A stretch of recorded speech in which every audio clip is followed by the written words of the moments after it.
What's up, guys? So I got a really good question the other day from somebody asking about leverage in particular. I did a post about leverage. I got a video on the YouTube channel diving into the 4 different types of leverage, specifically labor leverage, which is you get other people to work alongside you, and together you can do work that one person alone could not do. The other form of leverage, number 2, is capital leverage. So you use money. This is what we typically refer to as investing. You use your money to go out there and it makes more money for you. And then the third type is technology leverage. This is code. This is the ability to sit down, write a piece of code, write a software, create an app that is then replicated millions and millions and millions of times, or create a social media platform that billions of people use, is one of the most powerful forms of leverage. And then the fourth type is media leverage, which is exactly what we're doing right now. Like, this podcast is a form of media leverage where I can communicate to you. I can communicate to the tens of thousands of other people that are listening to this at any given moment. I can take this content, I can repurpose it onto Twitter, onto LinkedIn. That's media leverage. Okay, so those are the 4. They got labor, capital, technology, and media. And in that post, I shared specifically how I have used each one of those different forms of leverage over the course of my entrepreneurial journey to make money. And the question that this person had was, if you had to go back and do it all again, would you acquire the mastery of these different forms of leverage in the order in which you did? Or would you do this differently? For context, I started with labor leverage. I had a window washing company, hired people to work alongside me. Then I started with capital leverage by investing into real estate. And then I eventually moved into technology and media leverage much later in the equation. So I started media a couple of years ago. By comparison, I started learning labor leverage back in 2012. It was only as of like 2019, 2020 that I really started diving into media leverage. And it was only as of like 2022 when I launched my first, I would say, digital product using technology and code. And so that was kind of the order in which I learned and mastered this, was labor, capital, media, then technology. And so the question is, going back, would you do this all differently? And I had a couple thoughts on this. One is that for me, it's all about understanding the context of you and like what you're uniquely skilled at. For me, technology was never going to be the thing that I was extraordinarily good at. If I was looking back on it now, I would actually say the thing that I am best suited for is media leverage, not labor. I'm a terrible manager. I hate leading people. I can't do technology. But media and capital, those are the 2 that do suit my personal context of skills or suite of skills. But that might not be the same for you. You might be a great leader, a great manager of people, a great organizer of teams. So labor leverage might be a great avenue for you to go down. Then again, you might be very detail oriented. You might speak the language of machines, and coding could be the better path for you. And so first is just understand that there's these forms of leverage are dependent more on you than on anything else.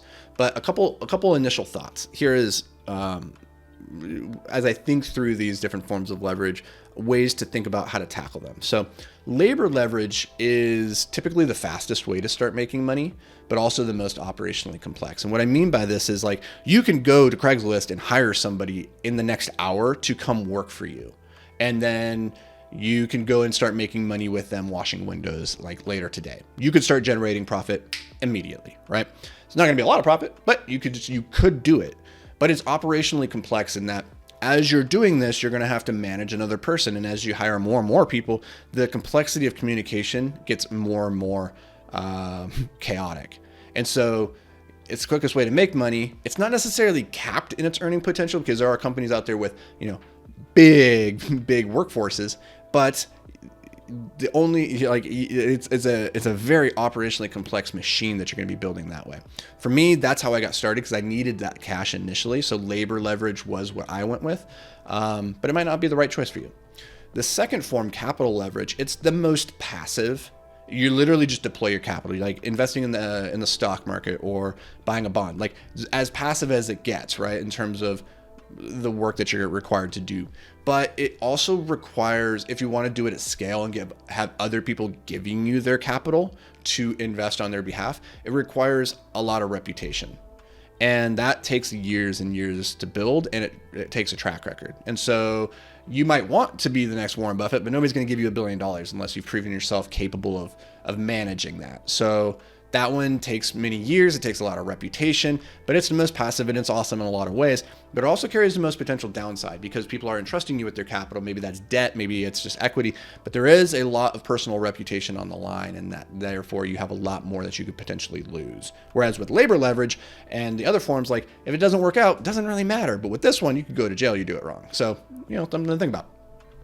The third form is technology leverage, and this one can make you a billionaire faster than all the other forms of leverage, or it could be a complete waste of time. And that's the trick with it, right? Like if you get it right, you can scale a technology company to $1 billion overnight.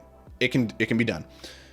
The downside is that you could also spend all that time and energy doing this thing and have the right idea, have the skills to execute it, but for whatever reason, you were the MySpace and Facebook won the whole kit and caboodle. It could happen. You could just go to zero. And so the variables of skill, timing, and market matter most in technology than in any of the other forms of leverage. Not to dissuade you, just saying, like, you need to be aware of like the pros and cons of each of these because there are ups and there are downs. The media leverage, that's my personal favorite because it has typically the lowest downside risk, but it requires the most time and consistency.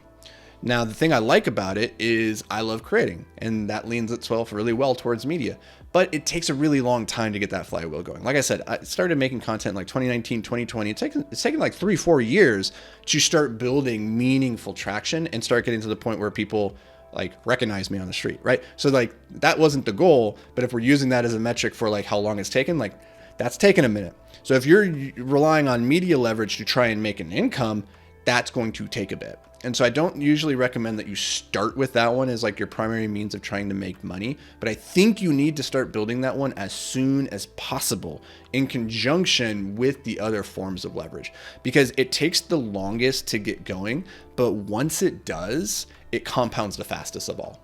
Because once you have like 1 million people who are looking to you and listening to your words, you can do tremendous. You can hire, you use labor leverage, you can get capital, you can have access to the best technology startups. Like the game changes. And so that's why it's my personal favorite, but not everybody's going to be cut out for it. And it also takes a really long time, a lot of consistency of showing up. And most people just aren't going to be willing to do that. But those are the 4 different types of leverage. Those are some thoughts on the different pros, the different cons, which one you should start with. Again, it just kind of depends on you and your personality. I can't give you that advice without having sat down with you and like getting to know your context.